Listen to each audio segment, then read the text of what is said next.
Hello everyone, welcome to Tourism Topics Academia. Our today's topic of discussion will be tourism planning process and the approaches. First, let us know what planning is. We do planning when we have a particular goal in our mind and we want that goal to be achieved in a particular way.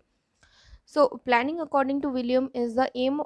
Is that the aim of modern planning is to seek optimal solutions. Optimal solutions, that means most effective solutions, most desirable and most expected solution, most possible solution to the perceived problems, whatever problems we perceive, and that is designed to increase, hopefully maximize development benefits. The planning will develop that programs, and then will help the development of the programs, and which will ultimately lead you to predictable outcomes or more desirable goals.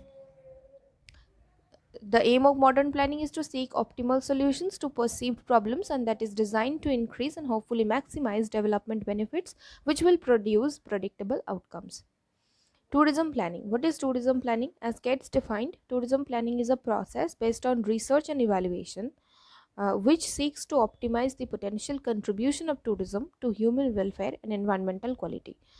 The tourism planning process must be based on research and research about the previous development activities or about the resources, and then evaluate those things, analyze and evaluate those things, which will seek to optimize the potential contribution, the most effective contribution of tourism to human welfare, in human development and environmental quality, and also it will develop the environmental quality instead of harming it. The aim of tourism planning might be destination development, maintaining the sustainable tourism for a particular economic goal to make money or increase the GDP, identify the competitors and gain competitive advantage. When you will research and plan those things, you will increase your competitive index in the destination marketing. And then there is private sector investment. If you plan your destination properly, then you can attract the private sectors to invest in the tourism or in the destination development. And then international cooperation, you will need to have international cooperation, and then involvement of the government. You will get to know where the involvement of the government is necessary and where it is not necessary, and these things. Next is basic stages of tourism planning given by the researcher Pierce. So he said that the basic stages of tourism planning will be analysis of the previous tourism development, whatever development activities has been done in the destination area. You have to study all those things, analyze those things, and then evaluate of the position of tourism, formulate of tourism policy. Then you can plan accordingly in definition of the development strategy. And after you formulate the policy, you have to make it you have to create the strategic planning, then elaborate of the action program. Then the strategies, when the strategies will be defined, you can go for the action programs. Then planning stages in little detail. In more detail we can say, first you need to do study and recognition. That means you have to same thing, you have to recognize, you have to make research and study and recognize whatever development needed to be done in the destination area, and and also you need to study the resources, etc. Then setting of objectives or goals for the strategy. You need to make the goals first, so that you can move towards that in a particular way. So that goal should be in a smart goal should be smart. That is smart, that is an abbreviation for specific. That goals should be specific, measurable, attainable, relatable, and time bound. Next is research of the existing data. That means you have to study whatever existing data you find, maybe the previous reports, maybe previous surveys, etc. Then you can find out what other data you need, and then you can make new surveys. You can go for new surveys from the sample groups, analyze of the survey, and then make an initial plan. then you go for recommendations, then implementation of the planning. Keep monitoring, because planning is not something that you do and then stop. It is a continuous process. You have to keep monitoring it, and if needed, then reformulation. Next is approaches to tourism planning. All these approaches somehow came one after another chronologically, but these are not always followed sequentially. The one aspect, one approach does not negate the other. Rather, all these approaches remain in today's tourism planning process. So first approach was boost tourism. Boost tourism is boosting the tourism industry in a place, introducing tourism for the first time in a place.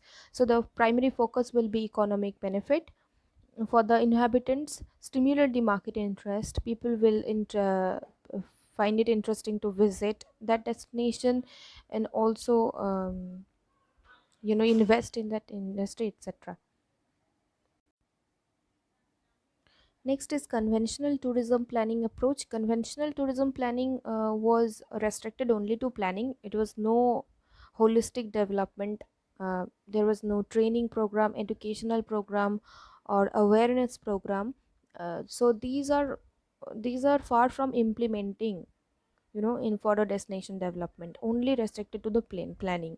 Then is interactive means when they could understand that the policymakers could understand that tourism planning must be very interactive and cooperative and participatory. Local people, the suppliers, they must have a very interactive approach towards developing the industry. Next is product led or supply oriented. Emphasis is on the planning, supplying of the product. So product led is when you focus on developing the products, uh, supplying the products according to the demand, uh, you know building up the infrastructure, or facilitate the tourists to come to a destination.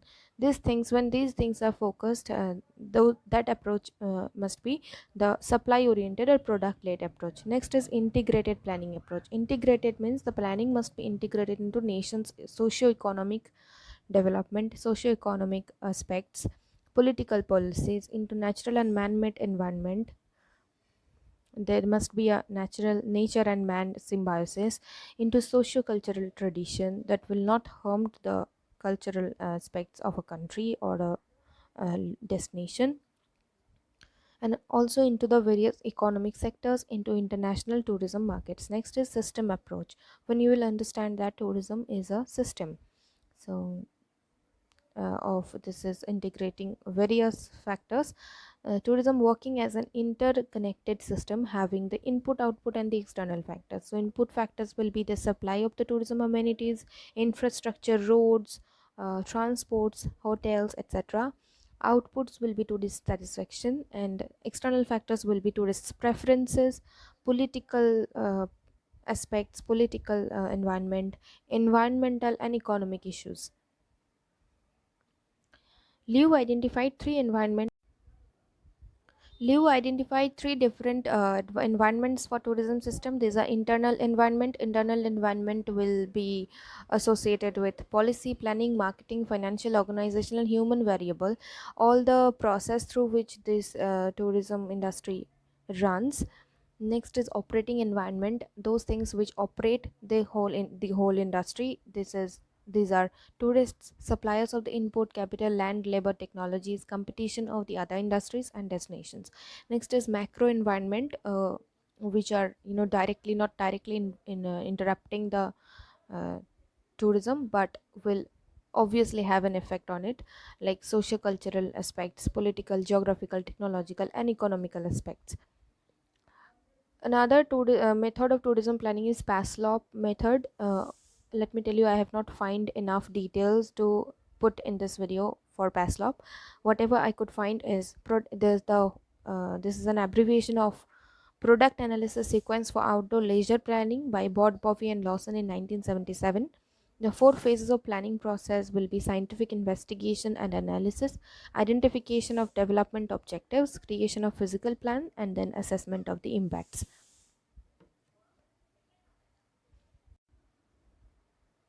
Next is community oriented approach to tourism planning, where the focus will be on the community development, their culture, their heritage, their habits, their lifestyles. All this will be focus of this tourism.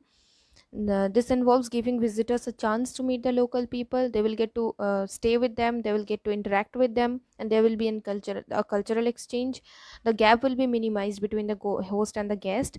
This gives an authentic experience to the visitors, promotes cultural conservation, needs responsible tourists, because whenever there will be a host and the guest in direct interaction, there will be cross cultural interaction, and for that both have to be very sensible, very responsible towards one another, and mostly the tourists, because they have to pay respect to their cultures, their environment, etc. Basically, the focus will be environmental sustainability and community participation. The aim will be to give power to the local people, boost local economy and well-being of the community. What will be the factors influencing this community oriented approach? What will be the aspects? These are development, that means you need to integrate those people in the community. Individual, there will be no individual, community will be integrated. They will build up a focus together to develop the tourism industry there. So this will, the first point will be community development, how to foster community control, and after you integrate them, after you make a goal for them, you can have a control over them. Next is awareness and education, understanding community attitudes towards the tourism. You make them aware, you yourself, the policymakers, need to be aware of their attitudes, of their understanding, and also have to make them aware of the tourism development of the destination. uh, Educate them, train them in a particular way. Attitudinal survey, next is attitudinal survey, that you need to understand their attitudes and their understanding of the impacts of tourism on the community. Next is social impact assessment, development in terms of socio-cultural perspectives. Okay, Gates and Jamal refers to environment community symbiosis in this uh, in this approach. You need to have an environment community symbiosis. That means community and environment will be interdependent with each other. You cannot reap one of another. Doxy's model of irritation index is very much important for this community oriented approach, because that has been developed to measure the community response to destinations life cycle. To measure the community's response, you need to follow the model of Dox's Iridex model. Next is pro-poor tourism. Okay, I have not discussed in details what Iridex model is, or what destinations life cycle of Butler is. So if you need detailed understanding or detailed discussion on these topics, you can tell me in the comment section. Next is pro-poor tourism. Pro-poor tourism is basically focused on the poor people. So that will reduce the poverty, that will let the poor people enter into tourism industry directly. They will supply the tourism facilities to the visitors, and thus they will get the direct benefit out of the tourism activities. The aim is to increase the net benefit for the poor from the tourism and ensure that tourism growth contributes to poverty reduction, bring opportunities for the poor, whether for economic gain, livelihood, or participation in the decision making process. The strategies can be employment of the poor in the tourism enterprise. They will bring up the tourism business there in the destination. The poor people will be involved in the business. Supply of the goods and services by the poor people, so that will create an employment opportunity for them. Direct sales of the goods and services to the visitors. They can sell the artifacts, etc., handicrafts, etc. Next is tax or levy on the tourism income. Government can have a tax or levy on the tourism income. Investment in the infrastructure for tourism development also benefits the poor in the locality. Their well-being will be increased.